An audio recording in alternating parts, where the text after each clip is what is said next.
जय गुरुदेव।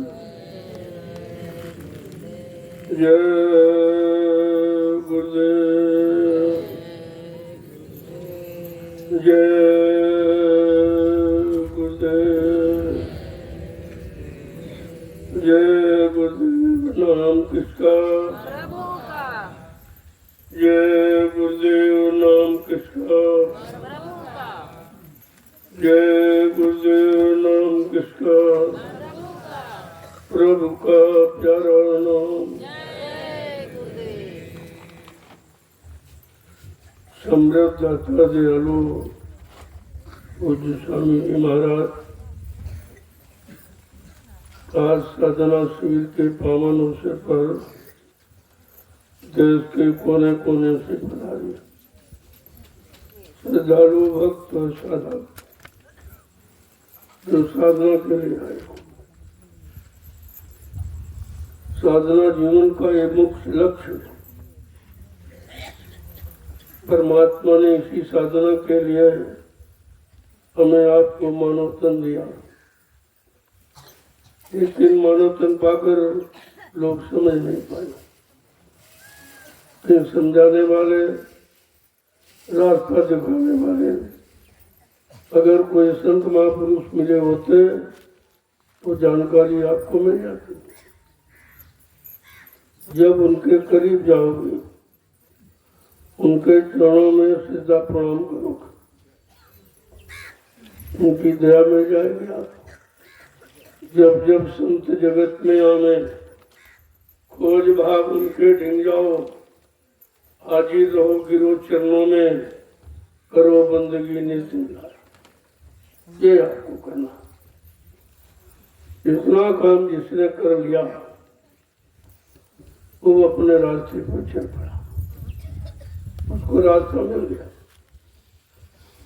और बिना रास्ता और रास्ता को बताने वाला, रास्ता पर चलाने वाला, मंजिल तक पहुंचाने वाला जब तक नहीं मिलेगा तब तक आपका कोई काम नहीं। तो हम सब अज्ञान है, कोई जानकारी नहीं। इस कलयुग में संत पधारे, उन्होंने ये जानकारी सर्वप्रथम दी है। इसीलिए किसी को ये राज भेद मालूम ही नहीं कि जीवात्मा कहाँ की रहने वाली है, कैसे आ गई और इसको काल माया ने कैसे फंसा दिया। अब बेचारी निकल नहीं पा रही। इसी बात को समझना। जब ये बात बताने समझाने वाला हमें आपको मिल जाएगा तो हमारा भी काम हो जाएगा। जब उनके वचनों को सुनोगे और विश्वास करके अपने मन को पकड़ाओगे तो ये मन तुम्हारा ठीक हो जाएगा। वैसे मन की कोई दवा नहीं है और न कोई ठीक कर पाया। जिनको आप सब कुछ कहते हो ब्रह्मा विष्णु महादेव, वो भी नहीं समझा पाए। वो भी फंसे पड़े बने लोग में। जैसे तुम मृत्युलोक में फंसे हो, ऐसे वो शिवलोक में फंसे। अब जो स्वयं फंसा तो हमें आपको कैसे निकालेगा? कहते भाई ये तुम्हें नहीं निकाले। इनके करीब जाकर तुम अपने घर नहीं पहुंच सकते, क्योंकि ये पहुंचोगे नहीं। जो पहुंचा हुआ वो पहुंचाएगा, जो कभी नहीं पहुंचा हुआ क्या पहुंचाएगा। इसलिए इधर उधर से ध्यान हटा कर बिल्कुल एकाग्र करो अपने लक्ष्य पर कि हमारा सबका एकमात्र लक्ष्य प्रभु प्राप्ति, इसके अलावा कोई लक्ष्य नहीं। अब वो प्रभु प्राप्त पाने में जो अटकलें आ रही, बाधाएं आ रही, उनको दूर किया जा रहा। उन्हीं को दूर करने के लिए सत्संग आपको सुनाया जाता। बिना सत्संग के आपको जानकारी नहीं होगी और बिना सत्संग के जो जानकार है उसकी पहचान नहीं होगी। तो फिर हमारा काम कौन करेगा? इस पर आपको विचार करना। तुम इधर जन मन बुद्धि दौड़ाते हो भौतिक जगत की बातों के लिए। अरे भौतिक जगत में जो राजा बने उन्हें क्या मिला? तब से राज, राज से नर्क, वो तो नर्क में चली गई। भाई नर्क में जाना चाहते तो राजा बन जाओ, तुम भी कौन मना करता। लेकिन बात तो आपको समझनी चाहिए कि हम सबका असली काम क्या है। हम सबको परमात्मा ने ये मानो अनमोल मंदिर क्यों दिया। ये मंदिर है सच्चा, और इसमें सच्ची मूर्ति है, और ईट पत्थर वाला ना नकली है और नकली मूर्ति, उधर तो कोई काम होगा ना। और आप उधर लग गए और भी नहीं, वो तो समझाने के लिए था। एक प्रमाण रखा गया था, जैसे अध्यापक बच्चों को समझाता, एक ब्लैक बोर्ड पर एक गाय का चित्र बनाता और कहता ये गाय का चित्र। अगर बच्चा ये कहे मास्टर साहब क्या यही गाय दूध देने वाली है, कहते नहीं बात दूध देने वाली नहीं है, दूध देने वाली गाय का चित्र। ऐसे कहा ये परमात्मा नहीं है, ये शिव जी नहीं है, ये राम जी नहीं है, ये कृष्ण जी नहीं है, ये उनकी प्रतिमा यानी नकल। और नकल कभी असर हो नहीं सकती, और नकल कभी तुम्हारा काम भी नहीं कर सकती। तो उसे समझाने के लिए यद्यपि भी झूठ है, जिसने देखा वो सच्ची मूर्ति बना सकता। इनका तो देखा है नहीं। जब तक कोई संत महापुरुष नहीं मिलेंगे और जीवात्मा जगाने की युक्ति नहीं देंगे, तब तक आप कैसे देखो। सही तो जाएगा नहीं तुम्हारा। और शरीर की तुम साधना सीखे हो, पूजा पाठ तीर्थ व्रत हवन जब तक योग गंगा स्नान, इसके अलावा तुमको जानते नहीं। तो कहते हैं शारीरिक साधनों से कभी आत्मा नहीं दिखती, कभी परमात्मा से मिलन नहीं होता, और कभी पाप कर्मों की अदायगी भी नहीं होती। कोई कमाल नहीं, केवल फंस हो गया। मानो अगर आप पाप में फंसे हो तो अटके पुण्य में फंसे हो। ये दो रास्ते बनाए गए पाप पुण्य, ये दो विधान है कर्म। काल की चालाकी है, तो जब विधान बना दिया तो आपकी इच्छा हुई जरा करके देखे। कभी अच्छा किया, कभी बुरा किया, कभी पाप किया, कभी पुण्य किया, कभी सुख किया, कभी अशुभ किया। इसी पाप पुण्य की भेड़ी में हम सब करके खुद फंसे पड़े और निकसन की कोई राह न पाए। उर्जत और जाए, निकलने का तो रास्ता किसी ने बताया नहीं। हम दिन पर दिन उलझते गए, फंसते गए, उलझते गए, फंसते इतना फंस गए कि हम निकलना मुश्किल। और कोशिश तो ये समझते तो ये थे भाई ये निकालने वाले, तो ब्रह्मा विष्णु महादेव की पूजा करो निकाल दें, लेकिन वो मिले तब तो पूजा करो। तो आपको मिले नहीं, तुम उनकी मूर्ति बना की पूजा करते, और पता नहीं वो मूर्ति सही है कि नहीं है। तो जब तक जीवात्मा मृत लोक मंडल में संत महापुरुषों के द्वारा जगाई नहीं जाएगी, और जग कर जब तक वो उन लोगों में नहीं पहुंचोगी, तब तक सच्चा दर्शन नहीं होगा। वो सच्ची शक्ल बताएंगे जो उस लोक में पहुंची।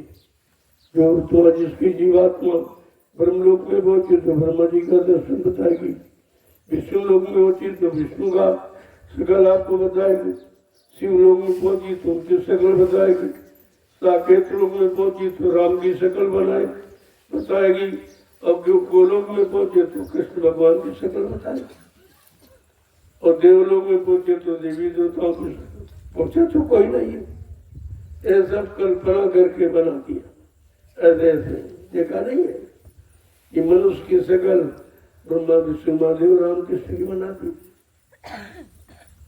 और स्त्री की शकल कहते उनकी बना दी देवियों की। तो देखा कुछ नहीं, बिना देखे सत्य उठाई था। साफ लिखा कि देखे भिन्न हो प्रतीति और भिन्न प्रतीत हो नहीं प्रीति। बिना आँख के देखे कोई विश्वास नहीं करता, और बिना आँख के देखे कोई रिश्ता नहीं बनाता। और तुमने रिश्ता भी बना लिया और मतलब मान भी लिया उनको।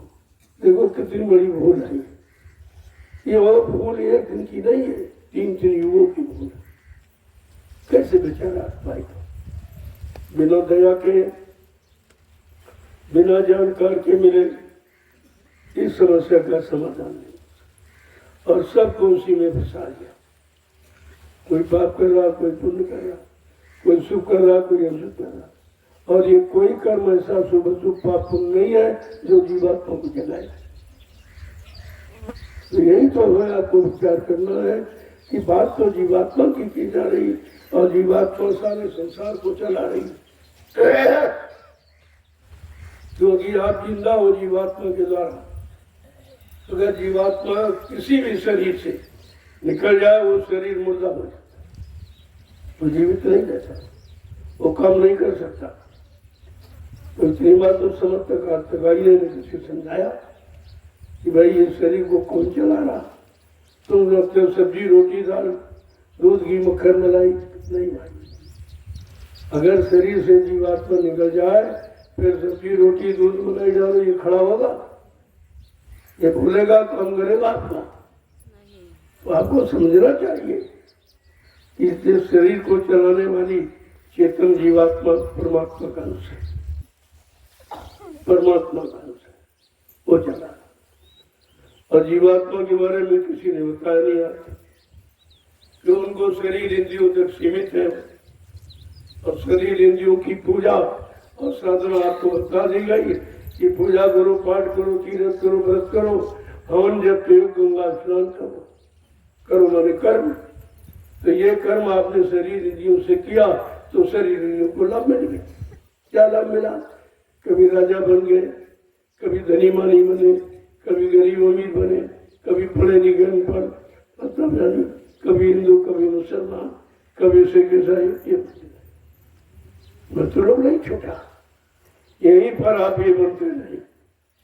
और व्यवस्था आपकी बिगड़ गई, सारी व्यवस्था बिगड़ गई और आपको मिला कुछ नहीं। और अब भी किसी को समझ नहीं है, बताया जा रहा तो जैसे उनको सुनाई नहीं देता। वास्तव सत्य है, ये वचन इन कानों के का विषय नहीं है, इन कानों से नहीं समझा सकता। सुना तो जा सकता लेकिन रोका नहीं जा सकता। उसके लिए हमारी आपकी जीवात्मा में एक दिव्य कान है और एक दिमाग है, उससे देखा जा सकता, उससे सुना जा सकता। और जब तक वो नहीं खुलेंगे तब तक आपको दिखाई नहीं देगा। अगर शरीर की दोनों आंखें बंद हो जाए तो कुछ दिखाई देगा? कान खराब हो जाए सुनाई देगा कुछ? इसी तरह जब से आए हो तब से जीवात्मा का कान बंद है, खुला नहीं। जब तक खुलेगा नहीं, ये खोलने वाला मिलेगा नहीं, उस खोलने वाले पर की पहचान नहीं होगी, उस पर विश्वास नहीं करोगे, उनका कहना नहीं मानोगे, तब तक आप ये खुलेंगे नहीं। तो कहा भाई ये यहाँ खोलने वाला है कौन? किसी को जानकारी तो है नहीं, लेकिन संतों ने किसी जानकारी को छिपाया नहीं, खोल के रखा। कहा है कि सतगुरु वैद्य वचन विश्वासा, संयम ये न विषय की आशा। अगर तुम्हें सदगुरु रूपी वैद्य मिल जाए और उनके वचनों पर विश्वास कर लो, और संयम यह है कि विषय वासनाओं की इच्छा न रहे, तो वो तीसरा नेत्र तुम्हारा खोल देंगे। ये शर्त है थी कि सतगुरु रूपी वैद्य मिल जाए और उनसे आपको ये नाम मूर्ति जड़ी, ये नाम जड़ी मिल जाए और जड़ी को सुबह शाम खाओ, इस्तेमाल करो, प्रयोग करो और उन पर विश्वास करो तो धीरे धीरे आपकी आंखों ऐसे। उन्होंने आगे और कहा, कर्णधार सदगुरु दृढ़ नावा और दुर्लभ का सुलभ पावा। जिन्होंने अपने जीवन का मार्गदर्शक पथ प्रदर्शक सदगुरु को बनाया, उनका एक काम सहज में। अरे करने वाला कराने वाला मिल जाएगा तो फिर देर क्या? और आपके मिले और आप पता नहीं भूल गया। अगर बच्चों को याद रखते तो फिर भूल भुलैया के चक्कर में आप नहीं पड़ते, लेकिन वचन आप भूल गए। जब वचन भूल गए तो आप शंका संदेह भूल से बच नहीं पाए, तो आप उसी शंका में बह गए। रोज आपको सिखाया जाता था मथुरा में सत्संग के द्वारा कि बच्चा शंका मत करना, शंका बड़ी दुखदाई। अगर शंका परिवार में आ जाए तो भाई भाई में तुरंत बंटवारा करा देती। शंका अगर पत्नी के बीच में आ जाए तो कोर्ट कचहरी मुकदमा अदालत तलाक करा देती। इतनी खतरनाक। इसीलिए शंका से बचने के लिए त्रेता का इतिहास आपके सामने रखा गया। रावण जैसा विद्वान कोई नहीं था, भूते न भविष्य थे। उत्तम कुल पुलस्त करनाती, शिव विदंत पूजे व भाती। इतना कुलीन ब्राह्मण पुलस्त ऋषि के परिवार का अपनी अखंड साधना आराधना से ब्रह्मा विष्णु महादेव को बस में कर दिया था, लेकिन शंका कर बैठा। किसमें? समय के जगाए नाम में।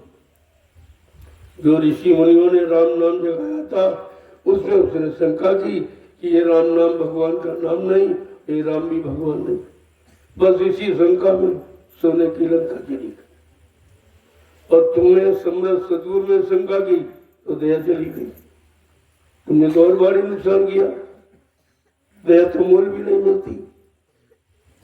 तो ये गलती जो हुई है इसको सुधारने की जरूरत है। लेकिन जब अब भी उसी गलती को दोहरा रहे तभी उधर चले जा रहे, तो जिनको नहीं मिलना है वो तो सरकार है। तभी कहा कोई बिरले ही इस मत पर चल पाएंगे और कोई बिरला ही टिक पाएगा। तो पहले बता दिया गया था कि जब सतयुग आएगा तो उस मैदान में, जिस मैदान से आएगा उस मैदान में 10 करोड़ प्रेमी इकट्ठा। चेला कितने? 45 करोड़। बता दी 10 करोड़। इसका मतलब कोई लीला होगी और उस लीला में स्वार्थी लोभी लाची हट जाएंगे। इतने लोग बचेंगे। जब 10 करोड़ प्रेमी उस मैदान में होंगे, मैं तब सतयुग आने की तारीख की घोषणा करूंगा।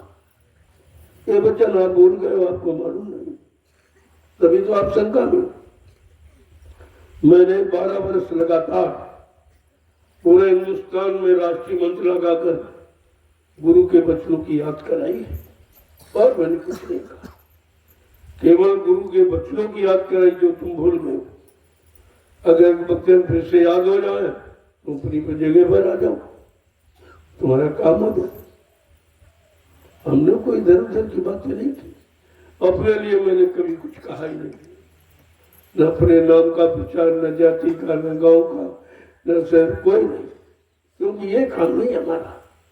हमें जो आदेश हुक्म मिला है जय गुरुदेव नाम का प्रचार और सदगुरु के वचनों की याद कराना। क्या क्या उन्होंने कहा ये सब आपके सामने खोल के रख रहा हूं और आज भी रखता हूं। और एक एक वचन तारीख बाई तारीख बताता। वहां मैंने 4 अप्रैल 2005 को बाबा जी ने लिखित संदेश सारे हिंदुस्तान में सभी संगतों को भेजा कि बच्चा, मैंने हिंदुस्तान में किसी को नामदान देने का कोई अधिकार नहीं थी, न हमारी कोई ऐसी भी मौज। 2010 में बाबा जी ने फरमाया कि आज तो मैंने जितने आदेश दिए मैं सारे आदेशों को निरस्त कर रहा हूं। न मेरे यहाँ कोई अध्यक्ष बनेगा, न मंत्री बनेगा, न वक्ता प्रवक्ता बनेगा। सब लोग सेवादार बनो, भजनानंदी बनो। परिवर्तन सेवादारों से, भजनानंदियों से होगा, अध्यक्ष मंत्रियों से, वक्ताओं से, नेताओं से ये धार्मिक धारा का परिवर्तन नहीं होगा। सब बोल गए आप। 2011 में फिर आदेश जारी किया कि मैंने हिंदुस्तान में किसी को नामदान देने का अधिकार नहीं दिया, क्योंकि नामदान के काबिल अभी कोई नहीं है। जो अपनी जीवात्मा को जगा लेगा परमात्मा से मिला लेगा। जो 7 जन्म आगे 7 जन्म पीछे जीव के पाप कर्मों को धोना जानता है वो नामदान देगा। ऐसा कोई फिर भी तुम शंका में चले। 1 ने हल्ला मचाया, सब दौड़ पड़े, नामदान हो रहा, नामदान हो रहा। मैंने पूछा अरे भैया कौन सा नामदान हो रहा?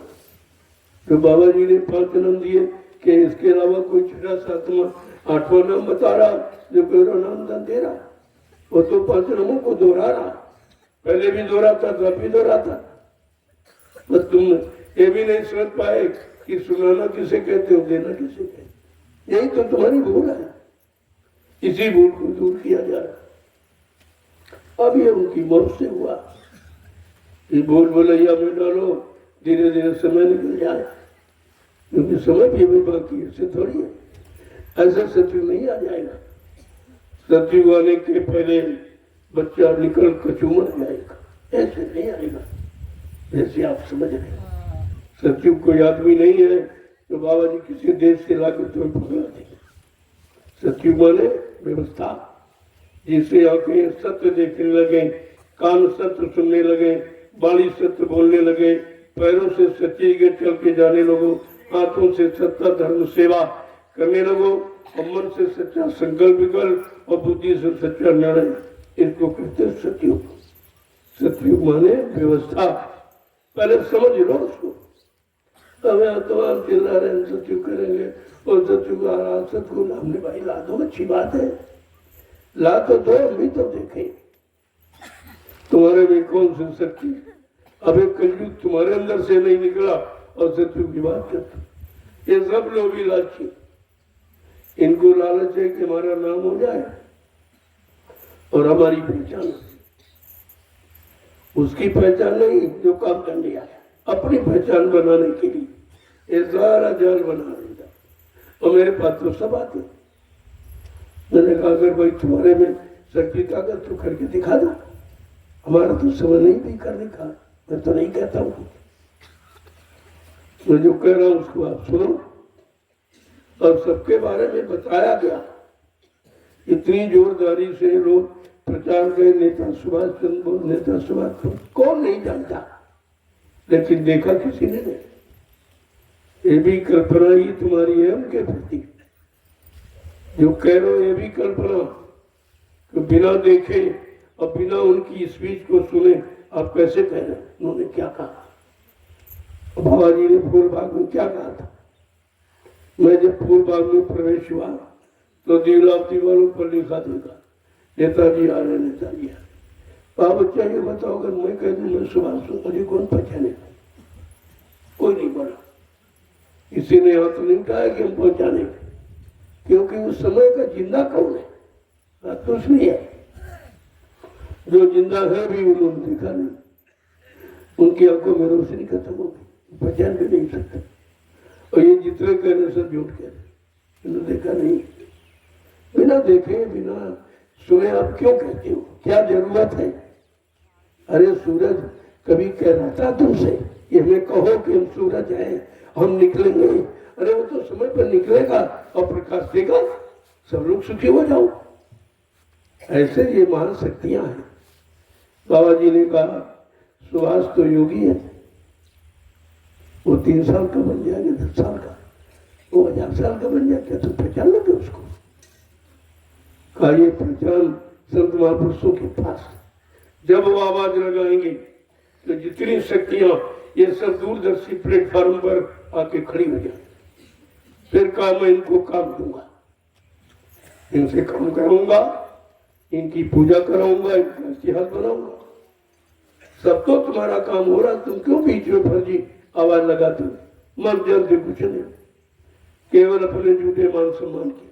मैंने मना किया, मेरे पास जो भी है सब 2016 में मैंने मना किया था कि भाई जल्दबाजी मत करो और किसी भी महापुरुष महाशक्ति का स्वार्थ का आधार मत बनाओ, न कुदरत भारी सजा देगी। सजा मिल गई तुम्हारे बाद में, सब साफ हो गए, सब मारे गए, सब प्रेतयोनि में चले गए। तुमने ये किया, कितने जीवों को प्रेतयोनि में पहुंचा दिया, ये तुम्हारी व्यवस्था है। तो क्यों ऐसा काम करते हो? काम करने की शक्ति सामर्थ्य आप में नहीं है, और जो काम करने वो तो काम करेगा ही, वो तो महात्माओं को पता कब से काम की शुरुआत है। एक शक्ति नहीं, असंख्य शक्तियां आई हुई, क्यों कलयुग है, बहुत खराब है, इसलिए खराबी को दूर करने के लिए असंख्य शक्तियां आई है। कि त्रेता में खराबी आई तो 16 कला से आई, और द्वापर में खराबी हुई तो 64। आज कलयुग में खराबी ही खराबी है, उसको दूर करने के लिए असंख्य शक्तियों का प्रादुर्भाव हुआ। कादा पुत्र स्कूल कॉलेज में पढ़ रहे हैं, कुछ पढ़ के निकला। तुम्हारे घरों में तुम उनको नहीं पहचानते, वो शक्तियां तुम्हारे घर में, जैसे राम लक्ष्मण घर में थे लेकिन नहीं कोई पहचानता। क्या दशरथ अयोध्यावासी पहचान पाए? नहीं पहचान। तुम्हारे घर में कृष्ण घर में थे, नहीं कहा पहचान? उनको तो पैदा होने की जगह भी नहीं थी, बेचारे जेल में पैदा हुए। ये पहचान है, ये सम्मान है। सम्मान ही कब किया शक्तियों का? अपमान ही अपमान हुआ, तो इसलिए तुम सम्मान करना जानते ही नहीं, क्योंकि तुमको उनकी पहचान नहीं है। अब ये झूठी आवाजें लगा लो, मेरे साथ ये सब कहना बंद कर दिया। इंतजार करो उन शक्तियों का जो काम करने के लिए आई और अपना समय देख के काम करी, तुम्हारे अनुसार नहीं। तमाम लिखी के चिट्ठियां हमारे पास भेजते, हमने भाई तुम्हारी लिखावट और सजावट बनावट से क्या होगा? कौन सा परिवर्तन तुम कर दोगे? तुम अपने आप में परिवर्तन नहीं कर पा रहे, तुम्हारी बोली भाषा भी ठीक नहीं, तुम्हारा रहन सहन ठीक नहीं, तुम्हारा खान पान ठीक नहीं, तुम्हारा भारतीय पहनावा नहीं है, और भारतीय मतलब यानी भाषा हिंदी संस्कृत का प्रयोग नहीं करते, तुम भारतीय हो नहीं, तो तुम भारतीयता कैसे काम करोगे? बात तो हमारी किसी की समझ में आती नहीं। मैंने 15 सितंबर 2023 को ये सारे विश्व के लिए घोषणा की थी कि है हिंदुस्तानी है भारतवासी, अगर तुम सच्चे भारतवासी बनना चाहते हो अपनी वेशभूषा में आ जाओ, हर देश में चले जाओ, उनकी वेशभूषा की पहचान। लेकिन तुम्हारी कोई पहचान नहीं, तुम तो खिचड़ी हो, कोई पहचान नहीं। ये पेंट पतलून और टाई कोट अंग्रेजों की पोशाक, आज उसी को आप धारण किए। अभी तो अंग्रेजियत तुम्हारे में भरी है, और उनकी वो प्रदूषित भाषा, उसमें कोई रस नहीं है, उसमें कोई अध्यात्म नहीं है, उस भाषा को तुम अपनाए हो। क्या हो, अभी तुम भारतवासी भी नहीं, और तुम्हारा खान पान ये अंडा है और इंग्लिश, ये शराब, ठंडी, ये बियर, ये क्या है? ये तुम्हारी बुद्धि को खराब करने वाला, तुम्हारे मन में चंचलता पैदा करने वाला, तुम्हारी उम्र को कम करने वाला ये खान पान विदेशियों का है, तुम्हारा नहीं है। तो अंग्रेज तो गए, लेकिन अंग्रेजी तब भी तुम्हारे अंदर भाई, क्यों तुमने कोई कुर्बानी नहीं की? जिन्होंने कुर्बानी की थी अंग्रेजों को भगाने के लिए, कितने लोग कुर्बान हो गए, कितनी माताएं निपूती हो गई, कितने बहनों का सुहाग लुट गया। ऐसे आजादी मिली थी, और ये सब ऐसे गीत गाते घूम रहे, इनको क्या पता? जाके पैर में गई बीमारी, सो का जाने पी पर, इनको कष्ट कहाँ से दुख कहाँ? केवल भाषण दे दे के लोगों को गुमराह करना, लोगों को बहकाना भरमाना, अब उससे रुपए पैसे लेना, ये इनका धंधा है। इसलिए ऐसे धंधे वालों से आप बचिए। ये तमाम दुकानें खुल गई हैं, तो दुकानों का मतलब जानते हो? दुकान पर बगैर पैसे का सौदा नहीं मिलेगा, कोई फ्री नहीं देगा, वो दुकानें हैं। ये दरबार है, दरबार में मुफ्त लुटाया जा रहा, देख रहे आप, अध्यात्म और भौतिक दोनों लुटाए जा रहे हैं, ये दरबार है। अब तुमको दुकान दरबार की पहचान नहीं, इसलिए मैंने 3 आश्रमों का निर्माण कर दिया, ताकि दुकानों को और दरबारों को समझ लो आप, और तुम्हारा प्रसाद खत्म हो जाए उधर, क्योंकि उधर कुछ मिलने वाला नहीं। वो खुद ही तुमसे सेवा दो, चंदा दो, ये दो, वो दो, कोई मांग रहे तुमसे।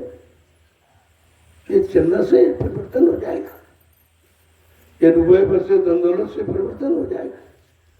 कभी अपने दिमाग में सोच भी नहीं पाती कि परिवर्तन का मतलब क्या है। परिवर्तन किसने किया?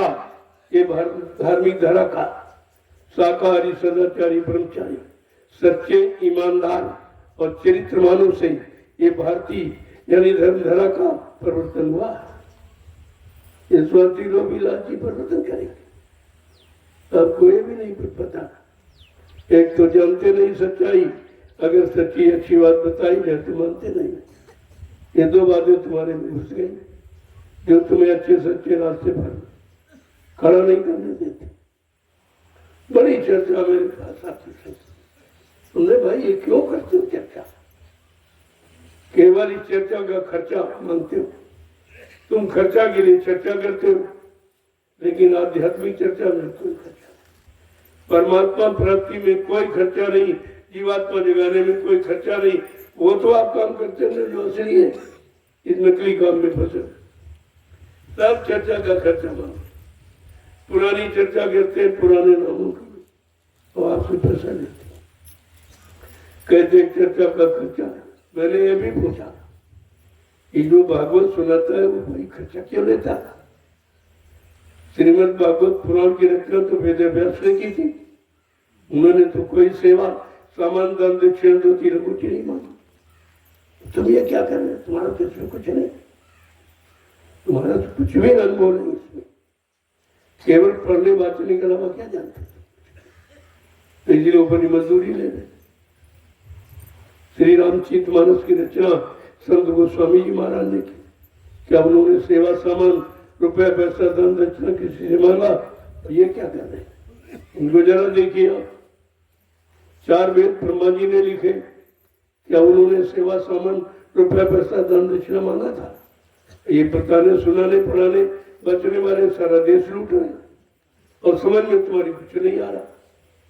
अगर सही सच्ची बात बताई जाए तो तुम्हारे बैठती नहीं हो, इतनी गंदगी भरे बैठे हो, कैसे वो चीज ठीक है? गंदगी भरी किसी बर्तन में हो ऊपर और अच्छी चीज डालो तो नहीं ठीक है। तुम गोरे में अच्छी चीज डालो, ये गंदगी है तो बर्तन तो खाली करो पहले, तब तो अच्छी चीज आएगी। और यही आप करते हो कि दुनिया भर की गंदगी भरे बैठे हो, स्वार्थ लोभ लालच मान सम्मान अधिकार की, और बात करते हो उनकी बात, उन त्यागियों की बात करते, उन सूरवीरों की बात करते हो। तुम्हारे अंदर सूरवीर तो कुछ नहीं, और तभी तुम्हारे जाते हो। जब नकल करोगे तो शकल बिगड़ जाएगी, ये निश्चित है। और बिगड़ गई लोगों को, जिन्होंने नकल, लोगों को बिगड़ गई शकल। अब जरा संदेश सुन लीजिए आप, वो तुम्हारे हित में है। जैसे ये लोग स्वार्थी लोभी लालची और काम शक्तियों का करना चाहते हैं, जब शक्तियों की भक्ति करोगे, उनके अनुसार अपने जीवन को बनाओगे, तब तो उनकी शक्ति मिलेगी। जब शक्ति मिलेगी उसी शक्ति से काम होता है। तो साधकों के बारे में कहा जा रहा, जरा तुम भी खुल के सुनो कि साधक कौन होता, भक्त कौन होता, मुरीद कौन होता, फॉलोअर कौन होता। क्या कर रहे हैं? पूछ रहे हैं साधकावत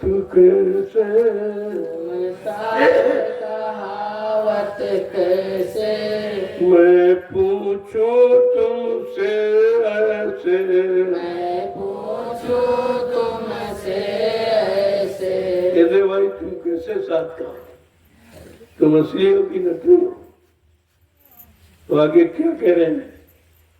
ईमान न छोड़ा, क्रोध न छोड़ा, मान न छोड़ा, क्रोध न छोड़ा, मान न छोड़ा, क्रोध न छोड़ा, मान न छोड़ा, क्रोध न छोड़ा। कुटिल बचन नहीं सहते, कुटिल बचन नहीं सहते, तुम साध कहावत कैसे, तुम साध कहावत कैसे।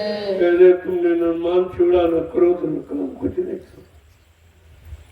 साध कहने का मतलब कोई माला पहन लेना, कोई चंदन लगा लेना, कोई लाल पीले कपड़े पहनने के साथ कहलाएगा। यानी मन को साधा, मन को रोका। साथ का मतलब जिसने तन मन वचन इंद्रियों को रोक दिया, वो साथ का। जितने काम क्रोध लोग पर विजय प्राप्त कर ले उसे साथ दे। और कहते तुमने दिल को छोड़ा ही नहीं, सब भरा, मान भी चाहते हो, क्रोध भी भरा है, काम भी भरा है, लोभ और मोह सब भरा, फिर तुम कैसे साथ करो? और कुटिल वचन नहीं साथ है। कोई कुछ कह देता बर्दाश्त क्षमता नहीं, एकदम ऊपर पड़ते हो, एकदम रूप पड़ते हो, जो कुछ किया वो सब खत्म कर लेते। बड़े सोच समझ कर क्या कह रहे हैं, घाम उस धरती सहे और सहे बनलाए, और कुटिल वचन साधु सहे और हम सहे। ये कड़वे वचन केवल साधु सहे और किसी की बात नहीं। आगे क्या पूछ रहे हैं कि कोमल चीत न कोमल बोली, कोमल चीत न कोमल बोली, कोमल चीत न कोमल बोली, कोमल चीत न कोमल बोली, दया भाव नहीं ले से, दया भाव नहीं ले, तुम साध कहावत कैसे, तुम साध कहावत कैसे। कहते चित्त में कोमलता नहीं है और बोली में कठोरता है, मिठास नहीं है, तो तुम साध अपने आप को कैसे करो? दया भाव तुम्हारे अंदर बिल्कुल नहीं है, एकदम रहम खत्म हो गया। आगे क्या कह रहे हैं कि आप पूजावत काहू न पूजत, आप पूजावत काहू न पूजत, मांग मांग धन जोड़त पैसे, मान मान धन पूरत कैसे, तुम साध कहावत कैसे, तुम साध कहावत कैसे। अपनी पूजा कराने के लिए छापा तिलक जने के अंदर बंधन लाल पीला कपड़ा दाढ़ी बाल रखा, ये बनावट सजावट शरीर, अंदर में कुछ नहीं है, बाहर कहते हैं अपनी पूजा कराते और मांग मांग के धन इकट्ठा, ये कर्म कर जाता है, ये पूजा कराना भी कर्म कर जाता, तुम इस योग्य नहीं हो। ये भगवा वस्त्र भगवान प्राप्ति का है, अगर भगवान को प्राप्त नहीं किया तो ये वस्त्र नकली, फिर तुमको सजा मिलेगी वस्त्र। इसलिए वस्त्र सबके लिए नहीं है, ये भिखारियों के लिए नहीं है, ये दया पाने के अधिकारियों के लिए। और आपने ये सब खराब कर दिया। आगे क्या कह रहे हैं, काम न छूटा लोभ न छूटा, काम न छूटा लोभ न छूटा, मोह ईर्षा डारत पीसे, मोह ईर्षा डारत पीसे, तुम साध कहावत कैसे, तुम साध कहावत कैसे। कहते न काम छूटा न क्रोध छूटा, न लोभ मोह तो गंदगी भरी है। काम क्रोध मद लोभ की जब तक मन में खान, गोस्वामी पंडित मूर्ख दोनों में ये गंदगी जब तक नहीं निकलेगी तब तक कोई अच्छी चीज तो अंदर प्रवेश नहीं दी जाती, तभी तो निकल जाती। अच्छी दी अच्छे वचन सुनते सुना जाते, लेकिन अंदर ठहर नहीं पाते, तो गंदगी बहुत।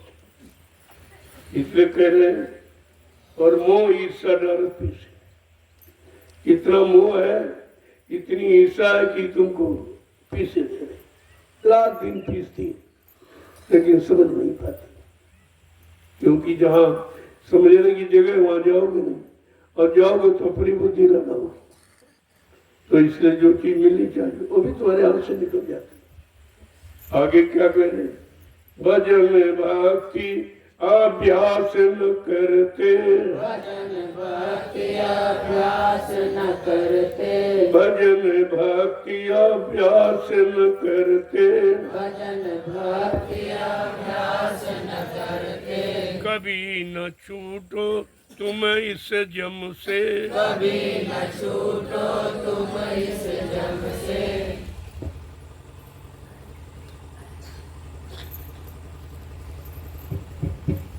क्या कह रहे हैं? जो करना चाहिए वो तो नहीं करते। भजन भक्ति अभ्यास, भजन और गुरु भक्ति, क्योंकि भजन सिखाने वाला गुरु, यानी गुरु भक्ति और भजन कभी नहीं। ये तो अभ्यास करते ही नहीं, दुनिया का अभ्यास करते हैं, काम का, क्रोध का, लोभ का, मोह का, इसी अभ्यास से छुट्टी नहीं और इसी में फंसे पड़े हो। तो जब इसी में फंसे रहोगे तो भजन भक्ति और नाम की कमाई और नाम का अभ्यास कैसे करोगे? अंदर क्या कहें? कभी न छूटो तुम इस जम से। अगर इसी में फंसे रहोगे तो जमराजा से कोई छुटकारा नहीं। आगे क्या कह रहे हैं कि घर छोड़ा उद्यम पुनि छोड़ा, घर छोड़ा उद्यम पुनि छोड़ा, मेहनत कोई न करते, मेहनत कोई न करते, तुम साध कहावत कैसे। तुम साध कहावत अरे वो सब वर्णन करेंगे कि सत्य का।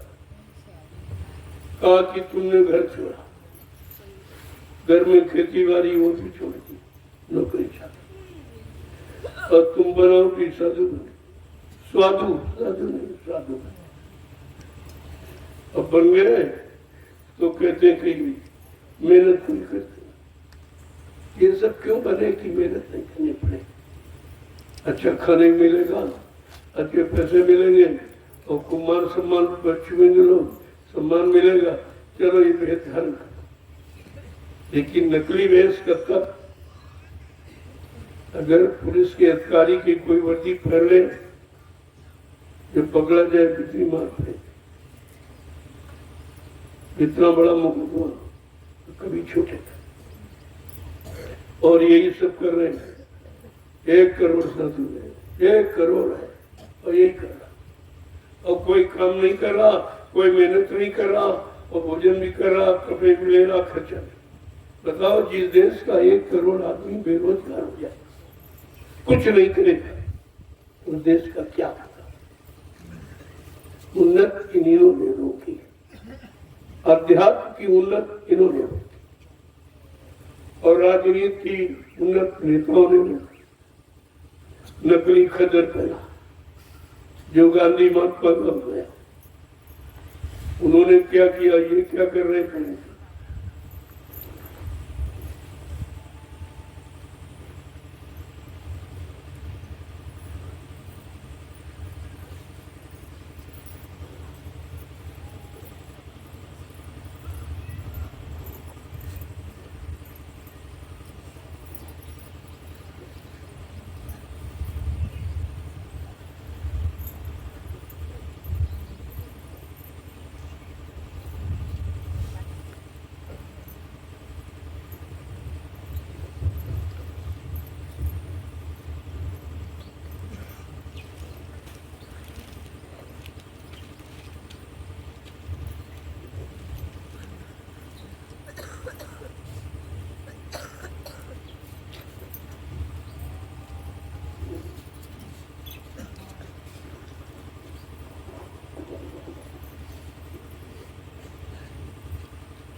एक ही वचन वो बड़ी सावधान है, ये कहीं आपको मिलेगा नहीं संदेश, और इसके बगैर कुछ होने वाला नहीं। जब तक मन बुद्धि चित्त निर्मल पाक साफ पवित्र नहीं हो, तब तक कुछ हासिल नहीं होगा। जब वो कैसा पूछे कि घर छोड़ा और जो कारोबार था, खेती दुकान दफ्तर बिजली व्यापार में, तुमको सब क्यों? इसमें मेहनत है। कहते मेहनत कोई न करे, कोई मेहनत न करनी पड़े, इसलिए इनको छोड़कर भाग। कहते साधु बन गए, शब्द बन गए, बन गए, बने हैं, है नहीं बने। और क्या क्या कह रहे हैं आगे कि देश विदेश फिरे झक मारत, देश विदेश फिरे झक मारत, देश विदेश फिरे झक मारत, देश विदेश फिरे झक मारत, कफन पहन क्यों लाज लगाते, कफन पहन क्यों लाज लगाते, तुम साध कहावत कैसे, तुम साध कहावत कैसे। सारे देश विदेश में घूम रहे, कहते हैं महात्मा हमारा किराया नहीं पड़ेगा, राष्ट्रीय संपत्ति का दुरुपयोग करा। अरे राष्ट्रीय संपत्ति, जो राष्ट्रीय संपत्ति का दुरुपयोग करेगा वो राष्ट्रभक्त नहीं होगा, फिर वो ईश्वर भक्त गुरु भक्त कैसे हो जाएगा। तो ऐसा भी यही करते, इसीलिए सब पहन लिया कि मुफ्त चले, किराया नहीं देंगे। राष्ट्र का नुकसान करने वाला कभी भक्त नहीं हो सकता।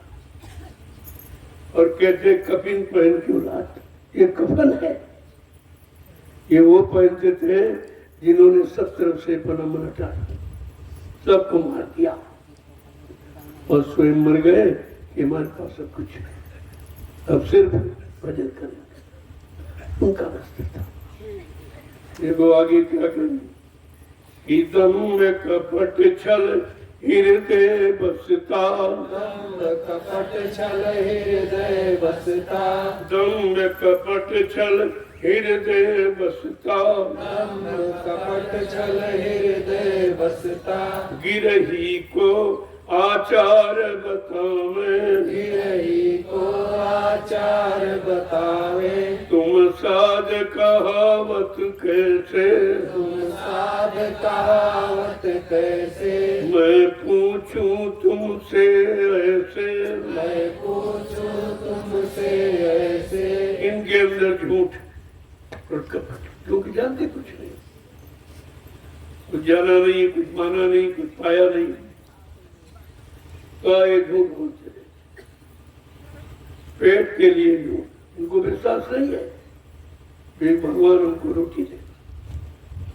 अरे जिसने माँ के पेट में तुमको भोजन दिया तब तुमको खेती दुकान दफ्तर करते थे, जब 9 महीने आपको भोजन दिया उसको चिंता है, तुमको उसकी चिंता नहीं, इसलिए नहीं परेशान। जिसने तुम्हें बनाया और जिसने ये सब ढांचा बनाया तो खाना देने उसकी जिम्मेदारी। अगर मैं भूखा नहीं रहने दूंगा, नंगा नहीं रहने दूंगा और तुम्हारा कोई काम अटके नहीं, खंगा नहीं, ये जिम्मेदारी। लेकिन तुम भजन करते रहो, एक काम आपको दिया गया कि तुम सिर्फ भजन करें, ये तुम्हारी सब मनोती पूरी हो जाए, वो भी आपके बस का नहीं। उसमें भी छल कपट भरा हुआ, उसमें दिखावा भरा। इतना बड़ा संदेश और आप भी सब घूम रहे थे, जैसे बहुत बड़े जानकार, बहुत बड़े साधक जानते कुछ नहीं। आगे क्या कह रहे हैं कि चौके से हम रोटी खावे, चौके से हम रोटी खावे, रोटी पूरी भेद समझते, रोटी पूरी भेद समझते, तुम साध कहावत कैसे, तुम साध कहावत कैसे। कहते भाई हम रोटी नहीं खाएंगे तुम्हारे हाथ की, लेकिन पूरी खा लें। वही हाथ में पूरी बना दे, वही चौके में बनाई जाए, वही बर्तन में। का ये आचार दिखाते गिरही को, गिरही को ये झूठा आचार व्यवहार बताते हैं। आगे क्या है कि बुद्धि विचारन न गुरु मिला पूरा, बुद्धि विचार गुरु न मिला पूरा, बुद्धि विचार न गुरु मिला पूरा, बुद्धि विचार न गुरु मिला पूरा। गिरही की बैला क्या करते, गिरही भैला चा करते। अब उनको बड़ी शर्म आ रही कि अगर भेष नहीं बनाऊंगा तो लोग सम्मान नहीं करेंगे, लोग पैसा नहीं देंगे, लोग रोटी नहीं देंगे, धोती लंगोटी नहीं देती। तुम्हारे शर्म की ये कफन पहले घूम रहे जानते कुछ, ये किनका वस्त्र है, किनके लिए है, किसने इसको धारण किया था, कुछ नहीं। जबकि ये भगवा वस्त्र दूसरा जो नाम आपको मिला है वो इसी रंग का, इसी लाल मंडल जो वहां पहुंचा है और पहुंच कर आया, उसकी एक पोशाक दी गई। अगर जो भी जी उधर मंडल ब्रह्म मंडल में जाना चाहते हो, ब्रह्म की उपासना करना चाहता, ब्रह्म से मिलना चाहता, तो तुमको बता देगा। उनकी एड्रेस यूनिफॉर्म रखी, भिखारियों ने पहनी, सब भिखारी। कितना बड़ा अपमान इस भगवा वस्त्र का, सबने पहली मान सम्मानित कर। हमारा राजा भी ऐसे कर रहा, वो भी सन्यासी कह रहा और वस्त्र भगवा पहने, वो गद्दी पर बैठा। जिन्होंने गद्दी का त्याग कर दिया, कुछ नहीं। उस गद्दी के आगे, उस परम पद के आगे कुछ भी नहीं है, लेकिन वो जानकारी तो पता नहीं कुछ।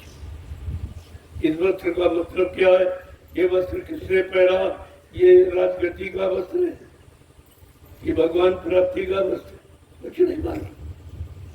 आगे क्या लिखे कि साध चरण 68 से उत्तम, साध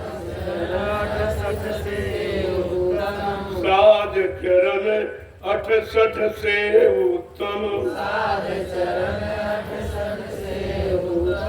भूमि पवित्र जहाँ पग धरते, तुम साध कहावत कैसे, का बुद्धि विचार का पूरा गुरु नहीं, पूरी जानकारी देने वाला। इस मृत्यु लोक से बीच के सारे लोग और सतलोक सत्यनारायणी धाम, ये पूरी जानकारी कार्य को पूरा गुरु कहते। शब्द कमाई में जो पूरा उन चरणों की बन जाती, गुरु वही जो शब्द से नहीं और शब्द बिना दूसर नहीं से, ये गुरु की पहचान। और ये तो पहचान लोगों को है। कहते हैं बुद्धि विचार वाला कोई पूरा गुरु मिला नहीं, तो बेचारे मारे मारे घूम रहे हैं, रोटी मांगते, विश्वास नहीं भगवान पर जो रोटी देगा। आगे क्या कह रहे, साध चरण 68 से उत्तम, इनसे तो उत्तम साधु की चरण जो मन बुद्धि चित्त को रोक के साधना कर रहा है। और जहां साध अपना चरण रख देगा वो धरती पवित्र हो जाती। इतना बड़ा असर प्रभाव साध के शरीर में होता है। आगे क्या, तुम तो कर्म भरम में भटके, तुम तो कर्म भरम में भटके, तुम तो कर्म भरम में भटके, तुम तो कर्म भरम में भटके, साध नाम अपना क्यों धरते, साध नाम अपना क्यों धरते। कहते तुम तो इन सारी कर्मों में भटके, जो इंद्रियों को भोग वासना में मृत कराने वाले, इन कर्मों में तुम भटक गए। अब ये बताओ, तुमने अपना नाम साध कैसे रख लिया? तो तुमने न इंद्रियों को साधा, न मन को साधा, न बुद्धि को, न चित्त को, कुछ नहीं किया। आगे क्या कह रहे, कि भेष बनाए जगत को ठगते, भेष बनाए जगत को ठगते, भेष बनाए जगत को ठगते, भेष बनाए जगत को ठगते, काल ठगोरी डाली तुम पर, काल ठगोरी डाली तुम पर। देखो स्पष्ट कह रहे, तुमने जो भेद बनाया है और लोगों को ठगते घूम रहे हो। जितने लोगों से आपने आज तक लिया है उनका कर्जा आपको भरना। इस तरह तो आपको हजारों जन्म लेने तब एक कर्जा निकल पाए, ऐसे नहीं। और काल ठगोरी डाली तुम पर। ये काल ने तुम्हारे पर अपनी ये ठगोरी का पर्दा डाला और तुम ठगते घूम रहे हो। ये भी काल की चाल है फंसाने। जब ऐसा करोगे, मांग मांग के खाओगे, दूसरे का कर्जा लग जाएगा, तो हजारों जन्म तक काल के देश में रहो। आगे क्या कह रहे? अब कुछ समझ करो सत्संगत, अब कुछ समझ करो सत्संगत, अब कुछ समझ करो सत्संगत, अब कुछ समझ करो सत्संगत। डरो जरा नरकन के दुख से, डरो जरा नरकन के दुख से, डरो जरा नरकन के दुख से, डरो जरा नरकन के दुख से। तुम साध कहावत कैसे, तुम साध कहावत कैसे। कहते अब भी कुछ समझो और सत्संग, तो तुम्हारी अटक भटक खत्म। बिना संतों के सत्य वचन, बगैर तुम्हारे मन का सुधार नहीं। जब उन वचनों को सुनोगे तब तुम्हारा सुधार होगा। अरे कुछ नरकों से तो डरो, ये जितने काम तुम कर रहे हो ये नरक में डालेगा। इसमें कोई ऐसा कर्म तुम्हारा नहीं है जो तुम्हारी जीवात्मा को जगा के परमात्मा से मिला। तो कहा जरा डरो तो। अरे कुछ तो भय करो कि तुम नरकों की तैयारी कर रहे हो, ये अपने घर जाने की तैयारी करो। क्या कह रहे कि विरह भाव बैराग समालो, विरह भाव बैराग समालो, विरह भाव बैराग समालो, विरह भाव बैराग समालो। भक्ति करो और भागो जग से, भक्ति करो और भागो जग से, भक्ति करो और भागो जग से, भक्ति करो और भागो जग से। कहते अंदर में विरह भाव, मालिक को पाने की विरह, उनसे मिलने का विरह भाव। और कहते बैराग, बैराग क्या? कोई राग नहीं, कोई राग द्वेष न हो, कोई निंदा आलोचना बुराई न हो, उसको कहते सच्चा बैराग। ये अपने कपड़े लत्ते पहनना बैराग नहीं है। यही तो तुमने समझा नहीं कि तुमने बैराग ले लिया, बैराग ले लिया, और लिया कुछ नहीं। अब भी मांग मांग के रोटी खा रहे, मांग मांग के पैसे, कपड़े मांग रहे और दो तीन रोटी मांग रहे। ये सब कर्जा है, क्योंकि शरीर तुमको मिला था, शरीर से कमाते और फिर खाते।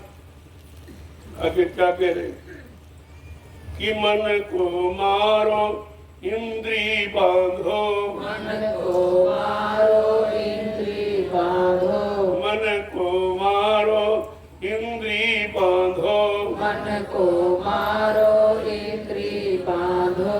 सुरति लगाओ शब्द अधर से, सुरति लगाओ शब्द अधर से, सुरति लगाओ शब्द अधर से, सुरति लगाओ शब्द अधर से। तुम साध कहावत कैसे, तुम साध कहावत कैसे। मन को मारो और इंद्री बांधो, तब तुम्हारा अच्छे से अच्छे काम की शुरुआत। इसीलिए आपको लंगोटी का आदेश, क्योंकि शरीर के जितने हम आंख से देख कर ले आते हो, कानों से सुन के ले आते हो, दांतों से चबा कर इधर पहुंचाते हो, पैरों से चलकर ले आते, हाथों से लाते। एक इंद्रिय ऐसी है जो निकाल के बात करती। जो कुछ आपने खाया अच्छा वो निकाल के उससे बात, तुम्हारे पास कुछ रहता नहीं। इसलिए संतों ने कहा अपने उस समर्थत्व को संभाल के रखो, इसलिए इंद्री बांधो, मन को मारो इंद्री बांधो, सुरत लगाओ सत्य से। अभी तक आपने काम क्रोध लोभ में, मोह अहंकार में लगाया, कहा तेरा शब्द में लगा दो। जो सूरत का आधार है, सूरत का भोजन है, सूरत इसी को पकड़ कर आई थी, और ये शब्द फिर मिल जाए तो फिर बनकर चली जाए। आगे क्या करें? तब चित्त कोमल बुद्धि होए निर्मल,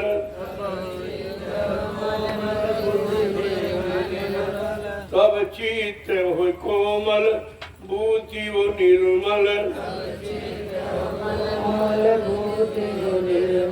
आप होए छूटो मन ठग से, आप होए छूटो मन ठग से, आप होए छूटो मन ठग से। आप होए छूटो मन ठग से। क्या करें? तब तुम्हारा चित्त कोमल होगा, बुद्धि निर्मल। जब मन को मारोगे, इंद्री को मारो, तब वो तत्व इकट्ठा उसी के द्वारा आपका कार्य। क्योंकि उस तत्व परमात्मा की प्राप्ति के लिए मिला, लेकिन हमने आपने सब इसी में खर्च किया, जिनका कोई मतलब नहीं है, जिनका कोई अर्थ नहीं है, जो तुम्हारे साथ जाएंगे नहीं, उन्हीं में आपने खर्च किया। महापुरुष कह के क्या कह रहे हैं कि अब क्या कहूँ कहा मैं बहुत तक, अब क्या कहूँ कहा मैं बहुत तक, अब क्या कहूँ कहा मैं बहुत तक, अब क्या कहूँ कहा मैं बहुत तक। अधिकारी माने एक तुक से, अधिकारी माने एक तुक से, अधिकारी माने एक तुक से। अधिकारी माने एक तुक से। सदगुरु कहते भाई कहाँ तक, संत महापुरुष कहते रे भाई कहाँ तक समझाऊं। बहुत कहा, बहुत समझाया, लेकिन जो अधिकारी है, जिनको मिलना है, जो करके पाने वाले हैं, उन्हीं को आगे क्या।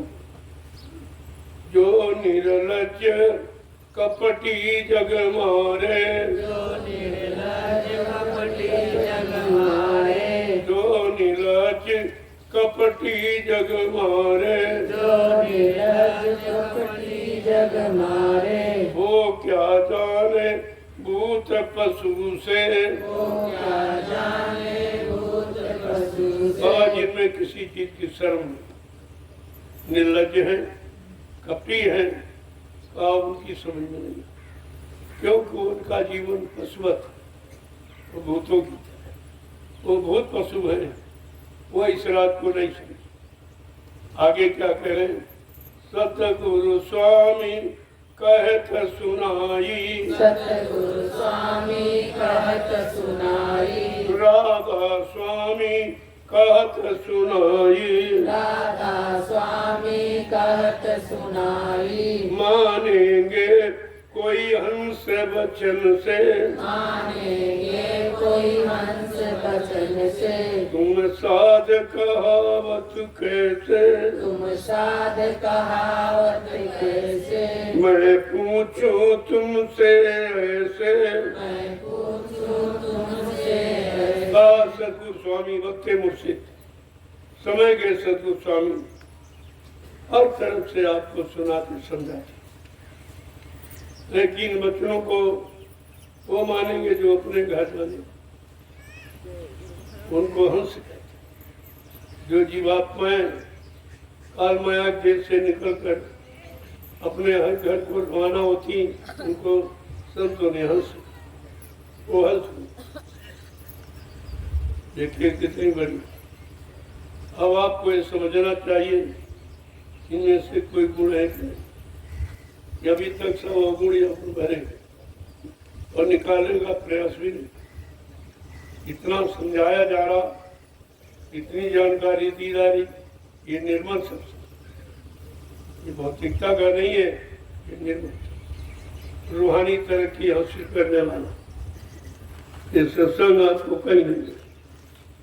कहीं आप चले जाते तो मथुरा दरबार में से, अब तो वहां भी कुछ नहीं, सब खत्म। सत्संग खत्म हो गया, मेरे भाव खत्म होगी, गुरु की पहचान खत्म होगी, गुरु की शरण सेवा के आपने क्या नहीं किया, और जो भी किया है वो तुम्हारे कर्मों का फल है।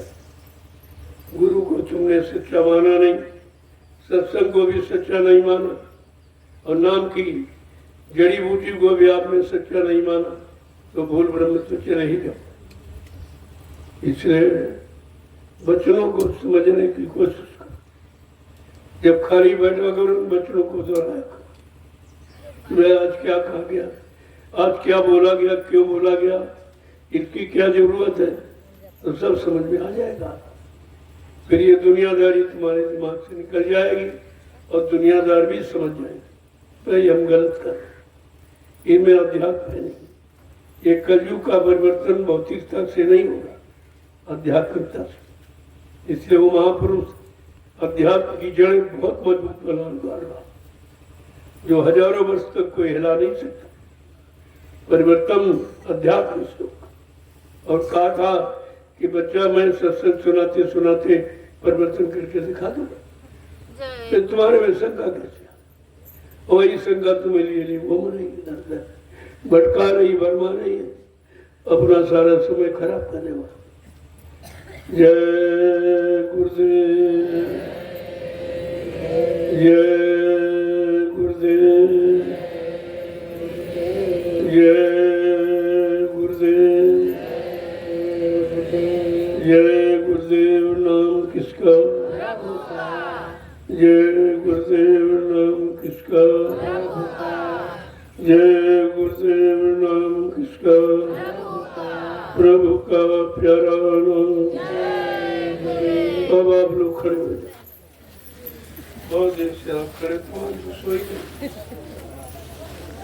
क्या करें, वचन नहीं सह पा रहे, वचन मन तुम्हारा उनका स्वीकार नहीं कर पा रहा, कह रहा है इसमें तो कोई रस नहीं है, इसीलिए सुनता नहीं। उस रसियों को रसी अच्छा लगता, ये रूखा भूखा ये आध्यात्मिक सब सत्संग उसके समझ में तभी तो नहीं लाए। कहते नहीं, जिन्होंने नाम रस नहीं पिया वो स्वाद क्या जाए, तो बेचारे सो जाते और क्या तरह तरह की बातें कहा है वहां तो सुने। कहते जहाँ कथा होती हर की वहां न रुचि लागे नर की, या सोवे या बातें करे इधर उधर की, वही करते रहते। सत्संग का मतलब है वचनों को सुन के अपने मन को पकड़ाओ, धीरे धीरे जो सबसे सरल हो वहां से शुरुआत करो। आप साधना शिविर में आए हो तो साधना का कुछ तो तौर तरीका सीखना चाहिए ताकि साधना का लाभ मिले, आप रस मिले। इसीलिए तो 1 महीने का ये समय आपको दिया गया। ये सत्संग आपको मिला नहीं, जो मिला था वो भूल गए, चलो फिर से आपको याद करा दिया जाए। जय गुरुदेव, जोर से बोलो, कामिल बोलो, बोलना होगा, अभी से बोलो, दुख दर्द हरेंगे, सब कष्ट मिटेंगे, सुख शांति भी देंगे, सबके दाता, सबके मालिक, प्रेम से बोले, ये नाम नहीं इंसान का, ये काम नहीं इंसान का, ऐसा जय घोष कोई नहीं। मैं राजी तुम्हारे नजर में सब उनकी जय बोलते जिनकी जय हो गई। ये भी न सोचते तुम उनकी जय कर, अपनी जय की बारे में सोचो, तुम अपनी तो कर नहीं सकते। उनकी जय सीताराम की जय हमने वो तो लंका में हो गई, अब क्या आपसे दोहराते, तुम कौन सी जय कर? राधा कृष्ण की जय में महाभारत में हो गई। तुम व्यर्थ में शोर मचाते हो, पहले समझो तब कुछ करो ताकि तुमको उसका लाभ हो। और सब जिन्हों जिनको देखा नहीं उन्हीं की जरूरत, न देखा न सुना कभी नहीं, उनकी जय जयकार कर। अरे अपने बारे में कुछ सोचो, अपने परिवार, समाज, देश, दुनिया के बारे में सोचो। अब इन लोगों का कल्याण कैसे होगा, इनकी विजय कैसे होगी कलयुग से, कलयुग को कैसे हराया जाए, ये तो बात कोई नहीं करता। सब इधर उधर की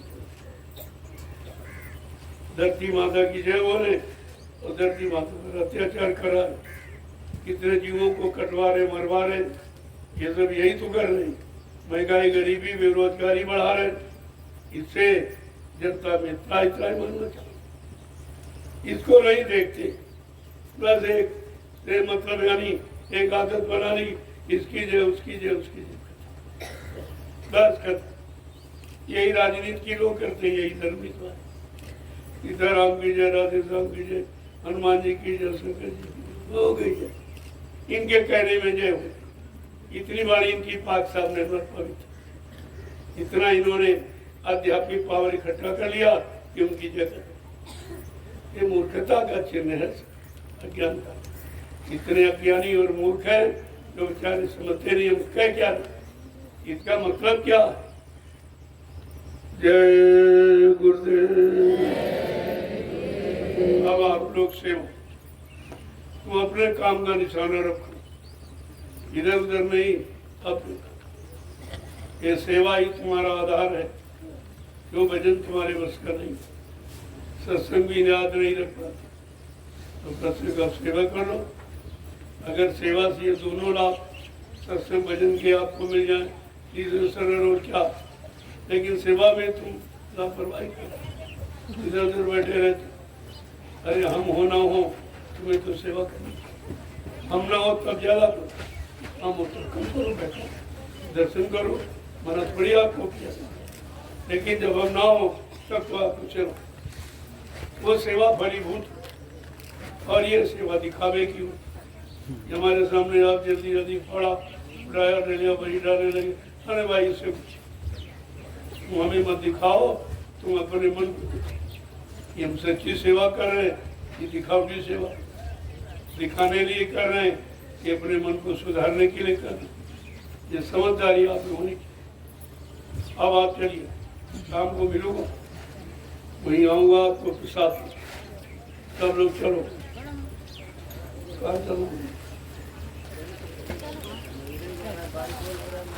अच्छा, जहाँ आप सेवा कर रहे थे शाम को, बरसात की वजह से काम छूट, जो सेवा आपकी छूट गई उसी को पूरा करो जल्दी से, क्योंकि पीछे से और नए लोग आ रहे, उनको भी सेवा मिलनी चाहिए। वो तो सबके लिए, उनको भी मिलेगी और आपकी बढ़ेगी, जो आप परमानेंट ट्रेन उनकी निरंतर बढ़ रही है, निरंतर सुमरन की माला उनकी बढ़ रही है, उनका तो काम हो ही रहा, लेकिन जो आ रहे हैं उनको भी सेवा मिलनी चाहिए, उनका भी काम होना चाहिए। इसलिए कोई न कोई सेवा का आधार आपके लिए रखा है। चलो प्रेमियों, ये परमार्थी संधान सेवा कोई नहीं करता और कहीं नहीं करता, चाहे राजनीतिक क्षेत्र में चले जाओ, चाहे धार्मिक, ये जानता ही कोई नहीं कि परमार्थी सेवा का मतलब क्या है। जब तक संतों के परमार्थी वचन नहीं सुनेंगे तब तक हमें आपको उसका ज्ञान ही नहीं होगा। इस प्रयोजनी सेवा का मतलब क्या, इसका अर्थ क्या, इससे लाभ क्या।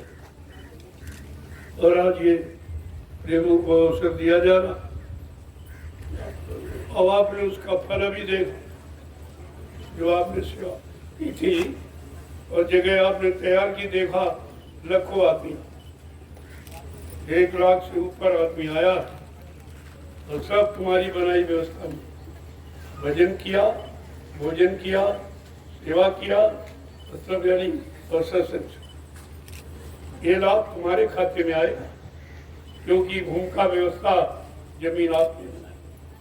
ये छोटा मोटा लाभ नहीं, तुमने लाखों लोगों को लाभ दिया। इससे बड़ा धर्म, इससे बड़ा दान, इससे बड़ी सेवा और क्या हो सकती। इसलिए ये सेवा का आधार बना के रखा। और प्रेमियों की इसमें गरीबों में सब कर सकते, कोई इसमें रुपए पैसे सामान की जरूरत नहीं। ये ऐसी सेवा है जिसमें कोई खर्चा नहीं, केवल शरीर आपको लगा और उसका भी लाभ है कि शरीर की बीमारी निकल जाए। बीमारियों में आप सारा पैसा खर्च किए डाल, अगर बीमारी निकल जाए वही सेवा बच जाए, वही धन आपका बच जाए। इसलिए इस सेवा का लाभ तो दुनिया में कोई नहीं, ये लाभ किसी रुपए पैसे धन दौलत सामान देकर भी आप ये लाभ प्राप्त नहीं कर। जो आपको केवल मिट्टी की डलिया, ये डलिया सिर पर नहीं रखे हो, तो गठरी पहले से फापों की रखे हो, वो धीरे धीरे कम होता। इस तपोभूमि की मिट्टी 88,000 ऋषियों की से तपस्या की हुई तपोभूमि, उसकी मिट्टी जब सिर पर रखोगे तो पाप की गठरी हल्की हो जाएगी, बड़ा काम आता हो। तो समझने की कोशिश करो, ये सब ठीक। यहाँ बैठे मत रहो, आए हो तो सेवा, बढ़ने से कोई मतलब नहीं होगा। भंडारे की रोटी तो बड़ी कठिन है, क्योंकि लाखों लोग अनाज देते, लाखों प्रेमी अनाज देते। वो रोटी खाकर अब पड़े रहोगे तो लाखों लोगों का कर्जा लग जाए, और जब सेवा करोगे तो रोटी का कर्जा चल जाएगा। और ये तो खाली है, अगर रोटी तो आप चल नहीं पाओगे, इसीलिए रोटी का कर्जा उतारो, और जो पहले से लगा है वो भी धीरे धीरे कम होता है। इस तरह से आप सबका काम हो जाएगा। जय गुरुदेव। अब आप चलिए, शाम को मिलूंगा सबसे, प्रसाद दूंगा आपको ही, आप चिंता क्यों करें। सेवा के बाद प्रसाद लोगे तो दवा और दुआ और दया का काम करेगा। इसलिए बगैर सेवा के तो नाश्ता हो जाता है, इसका कोई लाभ नहीं। कुछ न कुछ सेवा जरूर, जिस अनुसार तुम्हारा शरीर साथ देता उस अनुसार करो। और शरीर अगर यानी खराब है तो सेवा से ही ठीक हो। ये हवा दवा डांट बाइट डॉक्टर नहीं ठीक कर सकते, इसी सेवा से आप करें। क्योंकि हर डॉक्टर बताता कि सुबह चला करो, टहला करो, टहला। अरे तुम तो 10 किलोमीटर चल जाते हो मिट्टी रोते, ये तो तुम्हारी एक्सरसाइज हो ही रही। ऐसे तमाम बीमारियां चली जाएंगी। जब खून खराब वो ठीक हो जाए, पसीना निकले, खून यानी रिफाइन हो रहा, ये जब ठीक हो जाएगा सारी बीमारियां चली जाएंगी। इसीलिए तो इस सेवा को प्रधानता दी कि आप इस सेवा जरूर करके देख लो, तब मानो। मैं थोड़ी कहता तो करोगे तो आप। जय गुरुदेव। देखो, जो लोग घर जाना चाहते हैं, कोई विशेष काम, वैसे इससे बड़ा काम कोई नहीं। ये वो तो काम घर का फिर मिल जाएगा, लेकिन साधन शिविर आपको नहीं मिले। पता नहीं कब तक आप जीवित रहो न, कोई जरूरी नहीं है। जितने लोग आए इसमें तमाम शरीर छोड़ के चले जाएंगे, उनको ये साधना शिविर, इसलिए ये साधना शिविर पूरी करो, ताकि तुम्हारा शरीर जब पूरा हो तो कोई परेशानी, सीधे बोले घर कुछ। ये छोटी मोटी सेवा नहीं है, इसका छोटा मोटा, क्योंकि ये निस्वार्थ सेवा, इसमें कोई स्वार्थ लोभ लालच आपका नहीं, इसलिए इसका फल भी भारी।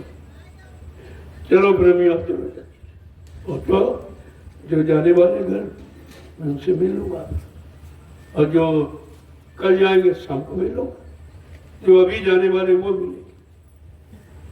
तो जो रात में जाएंगे तो शाम को मिलूंगा, सुबह जल्दी जाएंगे तो शाम को मिलूंगा, आपका प्रसाद दे दूंगा। आप धीरे से निकल जाओ, जब तुम जाओगे तो घर के और लोग आएंगे। इसीलिए 1 महीने का रखा गया कि सबको समय मिले, कोई 5 दिन का, कोई 10 दिन का, कोई 7 दिन का, ऐसे ऐसे समय आप दोगे तो घर का काम भी नहीं रुकेगा और साधारण शिविर में आपकी हो जाएगा।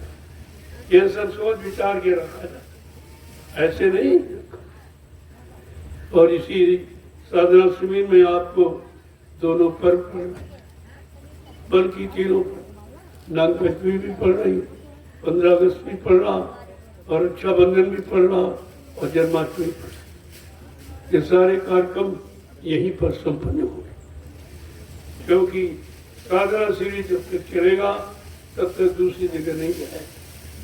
संकल्प यहाँ का है, इस ज्ञान आश्रम का, इसलिए आध्यात्मिक ज्ञान का ये कार्यक्रम यहीं पर है।